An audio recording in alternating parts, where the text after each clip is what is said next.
पूरा विश्व को जगन्नाथ कहता है। पर वो स्वप्न में बोल के गए थे, मेरा मित्र बंधु मेहंती मुझे दीन बंधु बोलते। मेहंती जी बोले सच में उन्होंने आपसे स्वप्न में कहा कि मैं उनका सखा हूं? बोले हाँ, मुझे बोल के गए। बोले एक बात सुनेंगे? बोले क्या? मेरी पत्नी बच्चों को बता दोगे यही बात बिल्कुल कि मैं उनका सखा हूं, ऐसा उन्होंने बताया।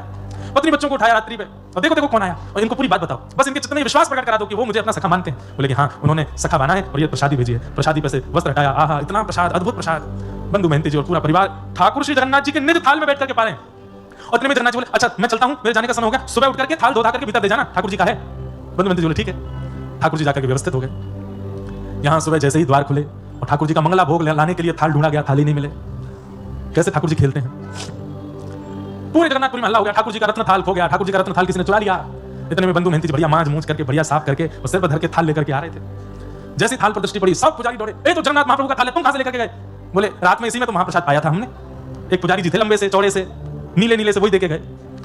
पुजारियों ने कहा ये झूठ बोल रहा है, ये चोरी करके थाल भागा, लेकिन श्री क्षेत्र से बाहर जाने पर कोई अड़चन आ गई होगी इसलिए वापस करने आ गया है, इसको पकड़ लो, बंदी बना लो। पकड़ करके बंदी बना करके खूब मारा, इतना मारा इतना मारा, बोले चोर चोरी करता है। बंधु मेहंती जी के तो नेत्र बंद हो गए, वाह जगन्नाथ महाप्रभु बड़ी कृपा, बड़ी कृपा। रात में आकर के मुझे महाप्रसाद पवाते हो, अपना सखा बताते हो, अपने थाल में भोजन कराते हो, खुद ही कह जाते हो कि सुबह आके दे जाना, और मैं देने आया तो मेरी पिटाई करवा रहे हो। ठाकुर जी ने तुरंत पुरी के राजा को स्वप्न आदेश किया कि मेरा सखा है बंधु मेहंती, उसको पुजारी लोग मार रहे हैं, तुम जाकर के अभी रोको, और उसको जो दंड दिया है, उसको जो पीड़ा दी है, उसकी भरपाई करो। बोले क्या? आज के बाद जब तक जगन्नाथपुरी में मैं विराजमान हूं तब तक हमारे मंदिर में जितनी चढ़ोतरी आती है, जितना धन आता है, जितनी संपत्ति आती है, सबका कारभार देखने की जिम्मेवारी बंधु मेहंती को दे दो। आज तक उनका परिवार उस सेवा को कर रहा है। तब राजा ने आकर बंधु मेहंती जी को अभी तक नहीं पता, वही ढूंढ रहे हैं वो लंबे कद वाले पुजारी जी कहां हैं। तब राजा ने आके कहा वो लंबे कद वाले कोई पुजारी नहीं है, तो स्वयं जगन्नाथ जी आए थे प्रसाद पवाने के लिए। हाँ हाँ, ऐसे हमारे महाप्रभु जगन्नाथ जो सबका ध्यान रखते हैं। अहे नीला शैला प्रबरमतावरण मुआरदलनि बनकुकरदलनि।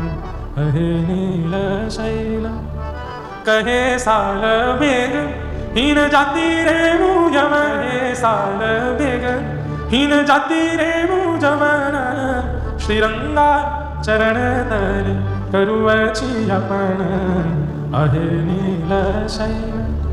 ऐसे महाप्रभु जगन्नाथ, श्री जगन्नाथ महाप्रभु चैतन्य है भगवान, उनको धातु में या जड़ वस्तु में आप मत देखिए, वो सर्वत्र है, विद्यमान है। बस आपके प्रेम भाव से उनको एक बार पुकार लिया जाए, वो प्रकट होने को तैयार है। वो सत्य है, वो चैतन्य है और वो आनंद है।